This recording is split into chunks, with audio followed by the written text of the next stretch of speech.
मुझे लोगों ने ऐसा टैग कर दिया, आपने गांधी की विरोधी पुस्तक लिखी है। गांधी की विरोधी पुस्तक भी लिखी है, जो जैसा था वैसा मैंने बताने की कोशिश की है। भारत का संविधान बनाने वाला व्यक्ति डॉक्टर बाबा साहब अम्बेडकर भारत के चुनावी धांधली के पहले शिकार व्यक्ति। कहते हैं अम्बेडकर साफ नेहरू को संबोधित करते अपने इस्तीफे में कि भारत के दलितों को भारत के मुसलमानों से कहीं ज्यादा सुरक्षा की अभी आवश्यकता है, लेकिन आपका ध्यान उस तरफ है ही नहीं।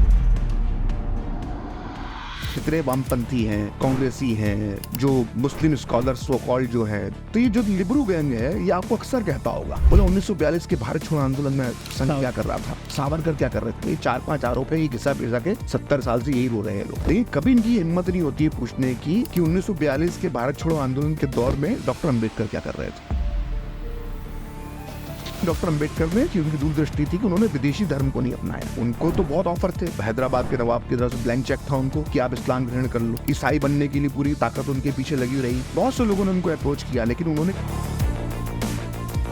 दक्षिण भारत के मुसलमानों को ये मालूम था कि अगर भारत का बंटवारा होता और पाकिस्तान नाम का कोई देश बनता है तो उसकी सीमा हमसे मिलेगी नहीं। हम नीचे पड़े हुए दक्षिण भारत में, पाकिस्तान बनेगा उत्तर भारत में। हम कभी उधर जाएंगे तो हमारी सांस्कृतिक खान पान सब शैली अलग है। और उसके बाद भी उस पाकिस्तान के समर्थन वोट दे दिया।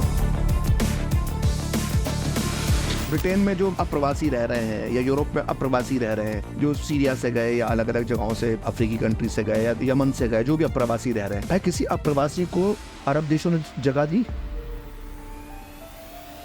इसलिए अम्बेडकर जो एक बात लिखते हैं उसको, हिंदू धर्म में भी बुराइयां हैं, लेकिन हिंदू धर्म अपने धर्म की बुराइयों को समझते हैं और स्वयं से उसे सुधारने का प्रयास करते हैं। लेकिन मुसलमान तो ये मानते ही नहीं है कि उनके मजहब में कोई बुराई है। और आगे लिखते हैं डॉक्टर अम्बेडकर, इसलिए मुसलमान समाज सुधार के विरोधी होते हैं।